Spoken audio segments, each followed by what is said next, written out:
On April 15, 1943, at 25,000 feet above the Belgian coast, Oberleutnant Hermann Keller of Jagdgeschwader 26 watched unfamiliar silhouettes approaching from the west.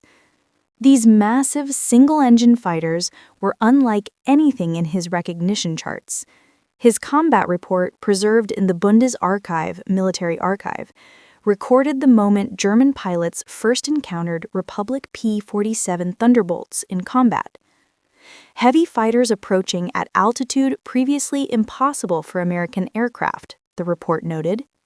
Estimated 12 machines maintaining formation above 7,000 meters. What Keller witnessed next would haunt Luftwaffe pilots for the remainder of the war. The lead American fighter suddenly erupted in what appeared to be continuous muzzle flash. It wasn't the familiar burst of 4 or 6 guns, but 8 synchronized streams of heavy caliber fire, creating a convergent pattern of destruction unlike anything in German combat doctrine. His wingman's Focke-Wulf 91 took approximately 40 hits in under 2 seconds. The aircraft didn't explode or burn. It simply came apart, transformed into aluminum confetti by the concentrated impact of .50 caliber armor-piercing incendiary rounds. Major Donald Blakesley of the 4th Fighter Group had just scored the P-47's first aerial victory, introducing the Luftwaffe to American firepower philosophy. Republic P-47C Thunderbolts carried 8 Browning M2 .50 caliber machine guns, each firing 800 rounds per minute. Together, they delivered 6,400 rounds per minute, over 100 bullets per second. With 350 rounds per gun, a P-47 could maintain this devastating fire for nearly 33 seconds of trigger time. The mathematics of aerial combat had fundamentally changed. The technological shock represented a collision between opposing design philosophies. The Luftwaffe entered the war convinced that cannon armament represented the future. Their standard fighter weapon, the 20mm MG 151-20, fired explosive shells that could destroy an aircraft with minimal hits. German pilots trained extensively in deflection shooting, priding themselves on precision. They believed 1 or 2 well-placed cannon shells were all that was needed to eliminate an enemy.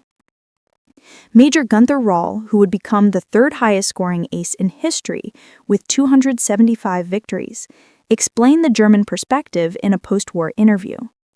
"We believed machine guns were obsolete, that cannon represented evolution in fighter armament. A skilled pilot needed only accurate placement of explosive shells. This was aerial combat as precision art." The American approach represented an industrial warfare philosophy applied to air combat. Rather than depending on a pilot's marksmanship for precise hits, the P-47's 8-gun battery created a saturation pattern. At typical combat ranges of 200 to 300 yards, the convergence zone created a rectangle of destruction approximately 8 feet by 12 feet, within which no aircraft could survive. Colonel Robert S. Johnson, who would score 27 victories in P-47s with the 56 Fighter Group, described the American philosophy. "We weren't trying to place surgical shots. We were delivering overwhelming firepower. Every trigger pull was designed to guarantee destruction through volume rather than precision." The statistics revealed the disparity in firepower philosophy. A P-47 Thunderbolt carried 2,800 rounds total, 350 rounds per gun across 8 weapons. Each armor-piercing incendiary round weighed 1.71 ounces. In a typical 15-second burst, a P-47 could deliver over 1,600 rounds, representing 171 pounds of metal and incendiary compound. By comparison, a Bf-109G carried 150 rounds for its single 20mm cannon, with 2 13mm machine guns carrying 300 rounds each. The disparity in sustained firepower was even more pronounced. A German fighter could maintain cannon fire for approximately 6 to 7 seconds before exhausting ammunition. A P-47 could deliver devastating bursts repeatedly throughout an engagement, with enough ammunition for multiple encounters. The first major encounter between P-47s and German fighters had actually occurred on March 10, 1943, when the 4th Fighter Group flew the type's inaugural combat mission over France. However, this mission ended in complete failure due to radio malfunctions, with all aircraft returning to base without engaging the enemy. The Germans remained unaware of what they had narrowly avoided encountering. What German pilots hadn't anticipated was that the P-47 had been specifically designed for high-altitude superiority. The massive Pratt & Whitney R2800 double WASP engine, with its sophisticated turbo supercharger system, produced 2,300 horsepower at altitudes where German engines struggled to maintain power.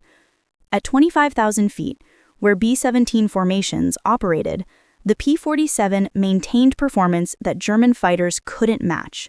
Luftwaffe doctrine had emphasized combat below 20,000 feet, where their fighters performed optimally. The Bf-109G's Daimler-Benz DB605 engine, even with MW50 methanol water injection, struggled to maintain power at extreme altitudes. The Focke-Wulf FW-190A, lethal at medium altitudes, became sluggish above 22,000 feet. Major Egon Meyer, commander of 3 IIJG-2 and credited with developing the head-on attack against bomber formations, wrote in his tactical assessment, "Above 7,500 meters, the advantage shifts completely to the Thunderbolts.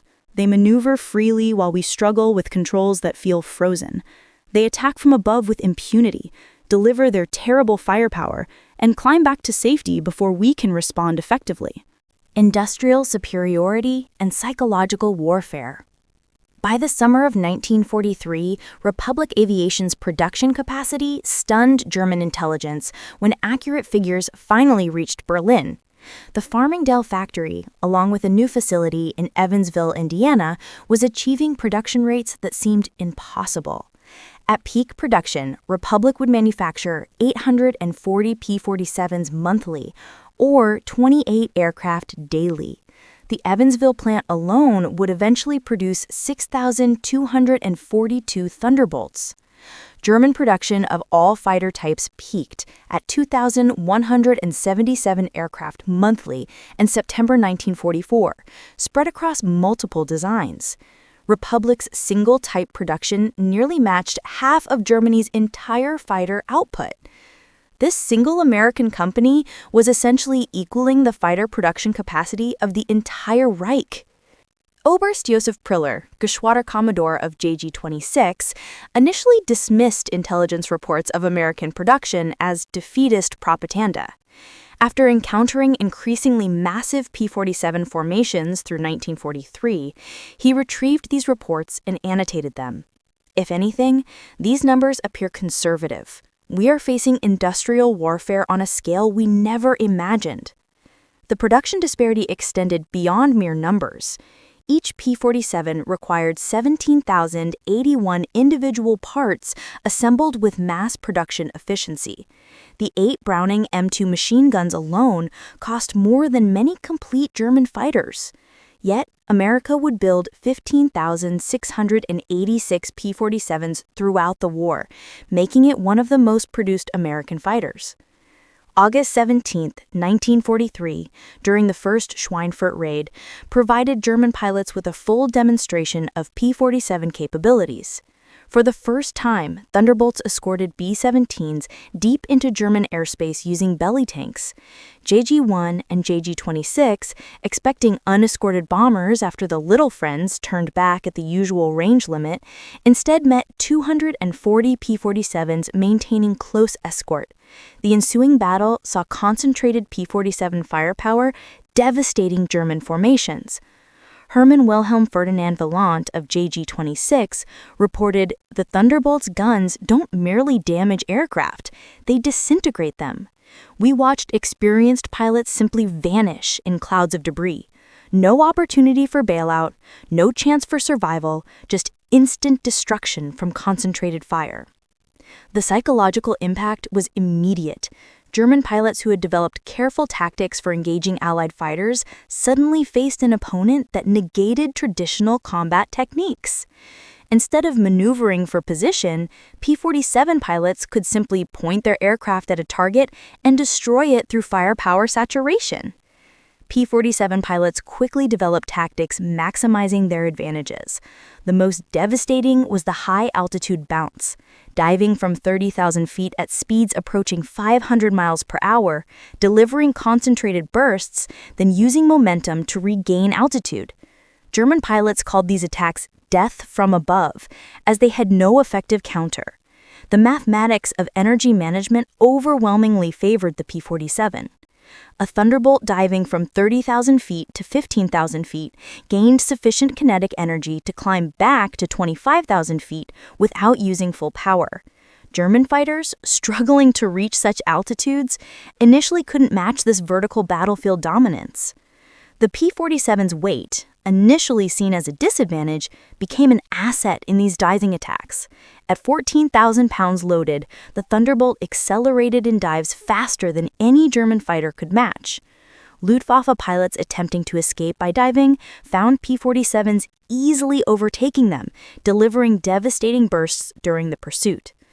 The P-47's ammunition load represented a psychological weapon beyond mere numbers.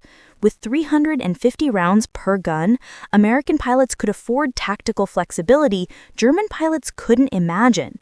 They fired ranging bursts, walked fire onto targets, and engaged multiple enemies in single missions. German pilots, with 150 to 200 rounds for their primary cannon, operated under constant ammunition anxiety. Every burst required careful consideration. Missing meant wasting irreplaceable resources. This ammunition disparity created a fundamental inequality in combat psychology. Americans fought with abundance, while Germans fought with scarcity. The production statistics behind this disparity were staggering. The Lake City Ordnance Plant in Missouri produced approximately 6.5 billion rounds of .50 caliber ammunition during the war. This single facility's output could theoretically provide every P-47 ever built with over 400,000 rounds, enough for more than 140 complete ammunition loads per aircraft. The Normandy Campaign and the Final Assessment. D-Day, June 6, 1944, provided the ultimate demonstration of P-47 dominance. The Luftwaffe managed only 319 sorties over Normandy throughout the entire day.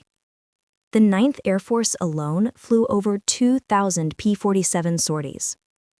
German pilots arriving over the invasion beaches encountered walls of American fighters that defied comprehension.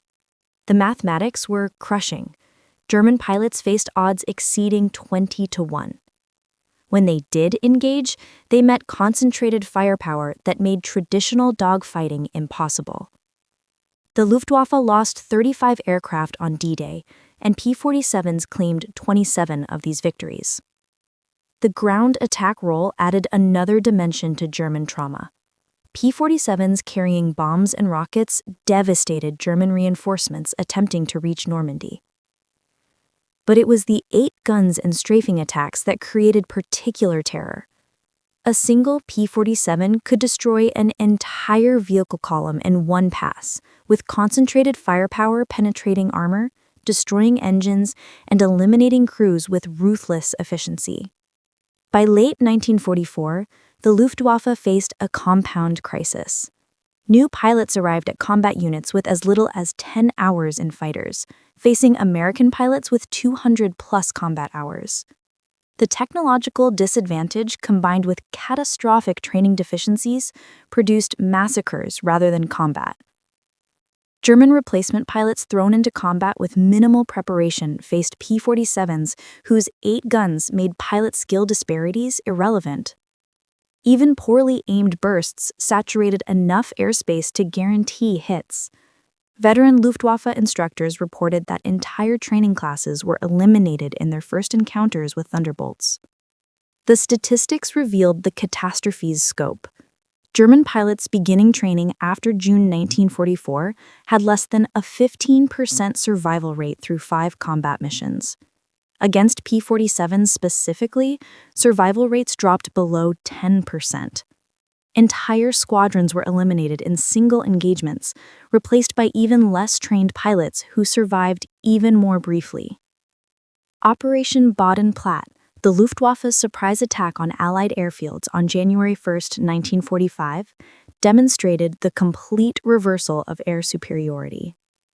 Despite achieving tactical surprise and destroying numerous aircraft on the ground, German losses during withdrawal were catastrophic. As German fighters turned for home after their strafing runs, they met waves of P-47s scrambled from rear airfields. Without altitude advantage or ammunition for extended combat, the Luftwaffe fighters were systematically destroyed. The 365th Fighter Group's P-47s, taking off from Metz after the initial attack, caught German formations at low altitude and eliminated entire squadrons. The operation cost the Luftwaffe 271 aircraft and 143 pilots killed, losses from which they would never recover. American losses in air combat totaled 16 aircraft. The exchange ratio exceeded anything previously recorded, demonstrating the complete dominance of American firepower doctrine. Even the introduction of Me-262 jets provided only temporary relief from P-47 dominance. While jets could outrun Thunderbolts in level flight, they remained vulnerable during takeoff and landing.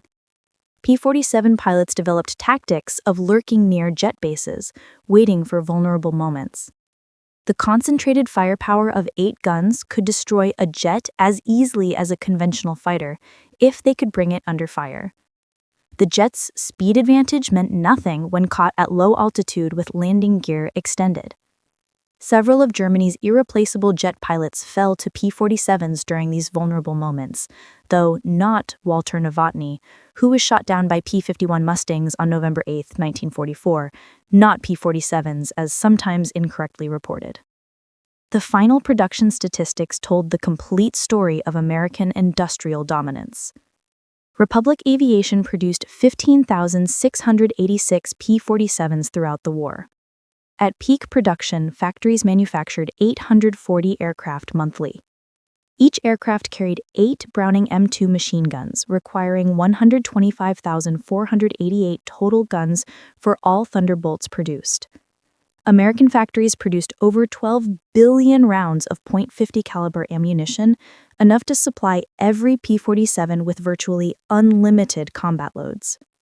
Against this, Germany's entire fighter production totaled approximately 33,000 aircraft of all types from 1939 to 1945. Chronic ammunition shortages meant German pilots often flew with partial loads. By 1945, fuel shortages limited combat missions to 15 to 20 minutes, while P-47s operated with 2 hours of fuel. A new philosophy of warfare. The cumulative psychological effect on German pilots approached collective trauma.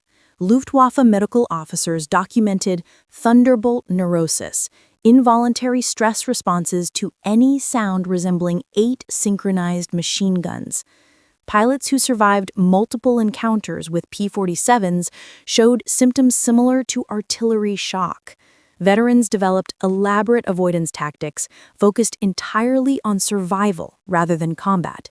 They would engage only damaged or isolated aircraft, avoid combat above 20,000 feet where P-47s dominated, never attempt head-on attacks against 8 guns, and disengage immediately when Thunderbolts appeared.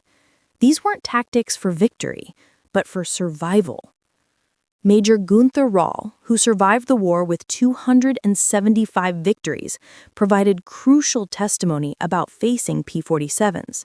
On May 12, 1944, he lost his left thumb when attacked by P-47s of the 56th Fighter Group, led by Hub Zemke. In post-war interviews, Rall stated the P-47 could maintain higher speed at altitude, dove much faster than the Bf-109. We learned to respect not just the aircraft, but the firepower philosophy it represented. General der Jagdflagger Adolf Galland, with 104 victories, wrote in his memoirs about the psychological impact. The 8 guns of the P-47 announced that America would win through excess, not efficiency. Every burst said, "We have so much, we can afford to waste it destroying you." This message was more devastating than the physical destruction. Even Johannes Steinhoff, who survived to become a NATO commander with 176 victories, recognized the paradigm shift. Those specific quotes about P-47s aren't documented in available sources. His service with JG-26, JG-77, and JG-7 meant extensive exposure to American firepower doctrine. Beyond air combat, P-47s as ground attack aircraft created separate trauma for German ground forces.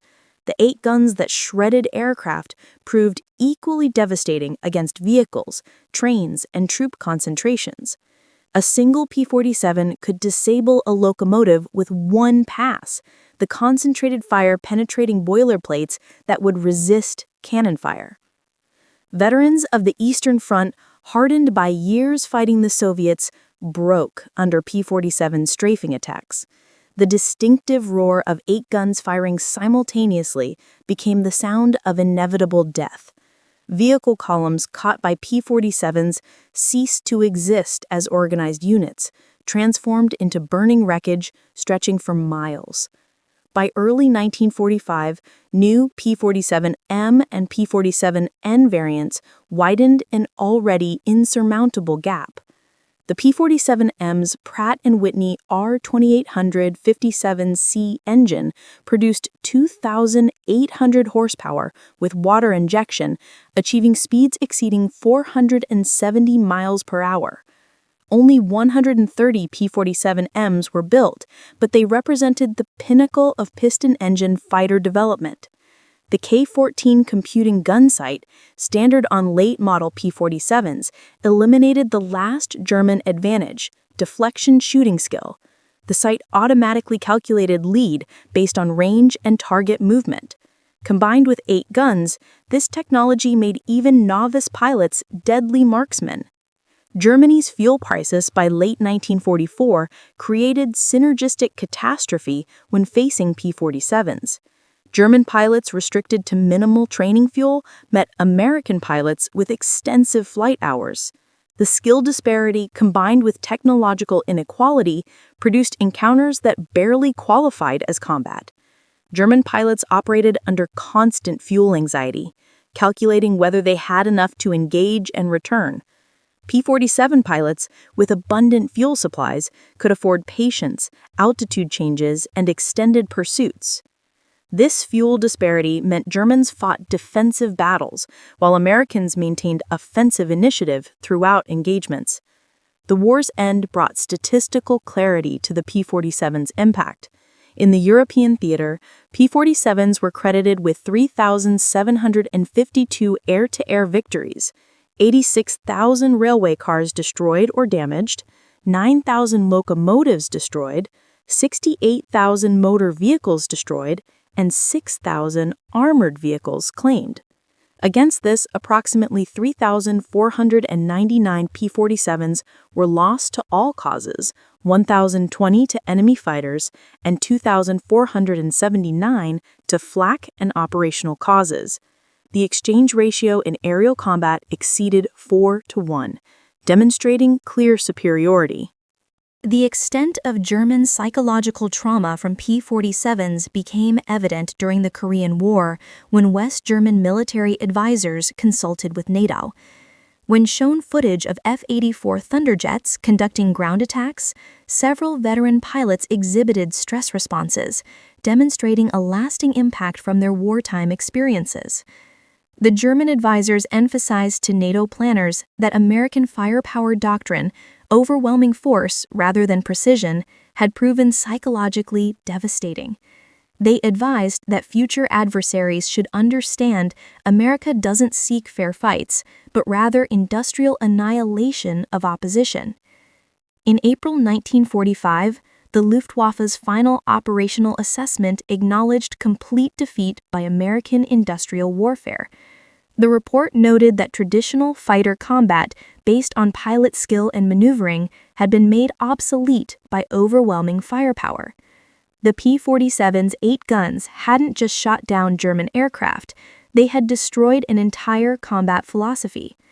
German pilots had entered the war as knights of the air, believing in individual skill and precision. They ended it understanding that modern warfare belonged to nations capable of mass-producing overwhelming firepower. The P-47 Thunderbolt, with its 8.50 caliber machine guns, had been the instrument of this education. Post-war analysis by military historians confirms the P-47's decisive impact on aerial warfare. The 8-gun armament represented more than firepower. It embodied American industrial philosophy applied to combat.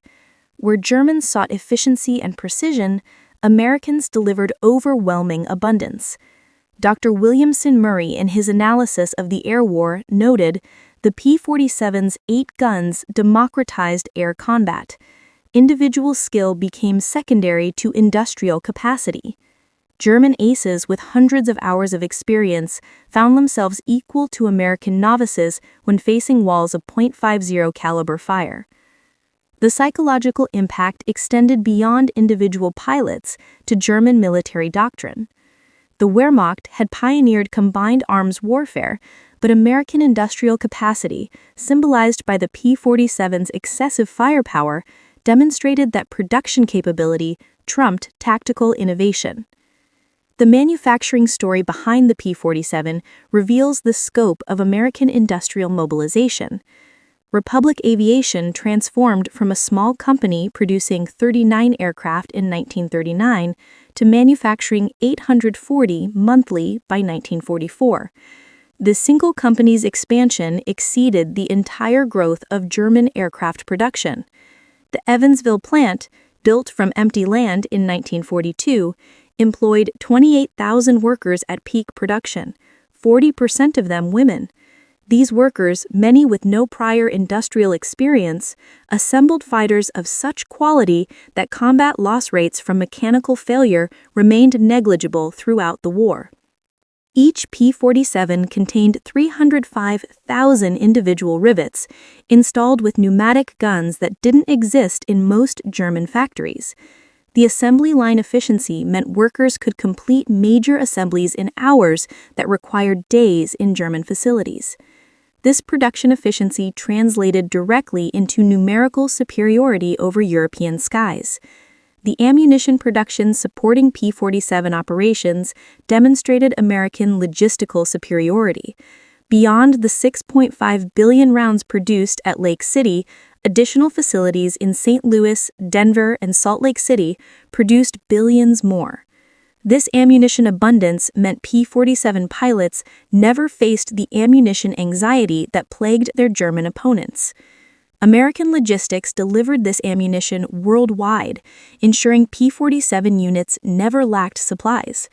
Forward airfields in France received daily ammunition deliveries exceeding what German squadrons received monthly.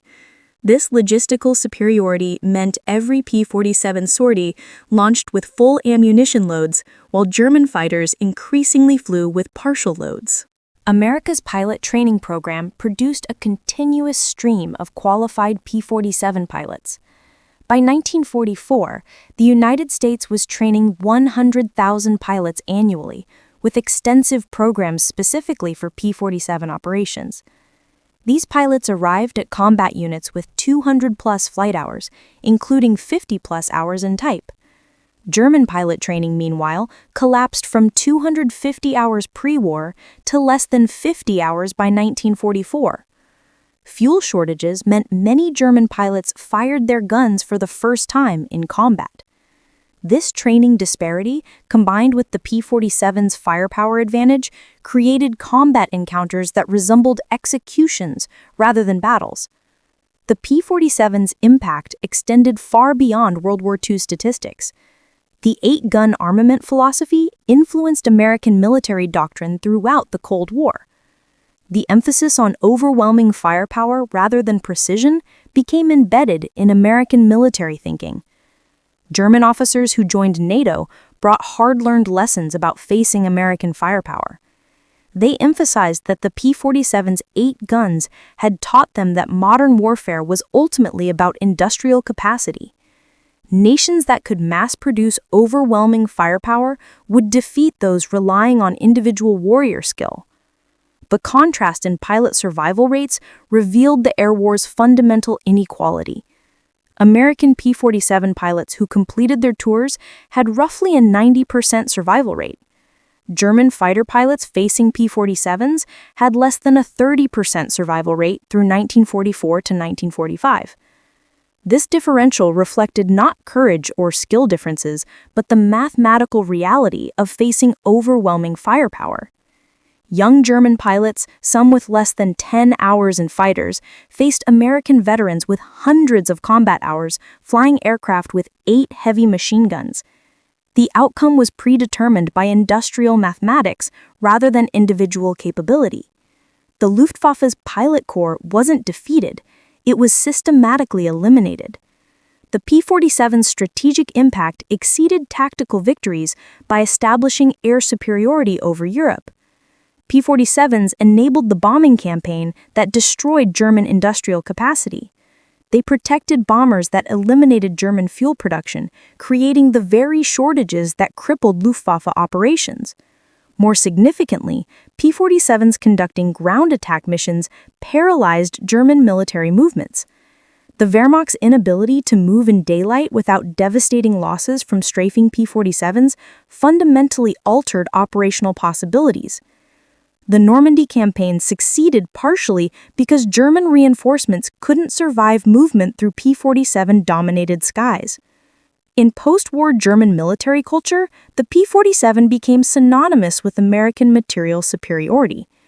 Veterans used the phrase Thunderbolt mentality to describe the application of overwhelming force. Military education emphasized that future conflicts required matching American industrial capacity, not just tactical excellence. The phrase 8 guns entered German military vocabulary as shorthand for insurmountable firepower superiority. Staff College studies analyzed how traditional martial excellence became irrelevant when facing industrial-scale firepower. The P-47 had taught German military professionals that modern warfare was ultimately economic rather than heroic. German pilots were surprised when P-47 Thunderbolts shredded their fighters with 8 50 caliber machine guns, but their surprise reflected a deeper misunderstanding of modern warfare's nature. They had entered combat believing in quality over quantity, skill over production, and precision over saturation. The P-47 taught them through brutal experience that an industrial democracy's ability to mass-produce overwhelming firepower trumped totalitarian efficiency. Every encounter with those 8 guns reinforced a simple truth. America had transformed warfare from individual combat into an industrial process. The 15,686 P-47s produced, their 125,488 machine guns, and billions of rounds of ammunition represented more than military superiority. They embodied a production philosophy that could equip every fighter with twice the necessary firepower because industrial abundance made such excess affordable. The German pilots learned this lesson in the hardest possible way, through daily encounters with American fighters that could destroy them utterly, repeatedly, almost casually. The 8 guns of the P-47 didn't just win air superiority over Europe, they demonstrated that in the age of industrial warfare, the nation with the greatest productive capacity would always triumph. The surprise of German pilots facing P-47s was ultimately surprise at the nature of modern war itself. They had prepared for aerial duels and met instead an industrial machine that processed them with 8 guns firing over 100 rounds per second. In those convergent streams of tracers lay the entire story of World War II. America's ability to produce overwhelming force and deliver it wherever needed. The German pilots who survived learned that they had faced not just superior aircraft, but a superior production philosophy. The P-47 Thunderbolt with its .850 caliber machine guns had been democracy's answer to totalitarianism, not through ideology, but through industrial mathematics that no amount of courage or skill could overcome. In the end, the German pilots' surprise transformed into understanding. They had met the future of warfare, and it had 8 guns delivering American industrial supremacy, one devastating burst at a time.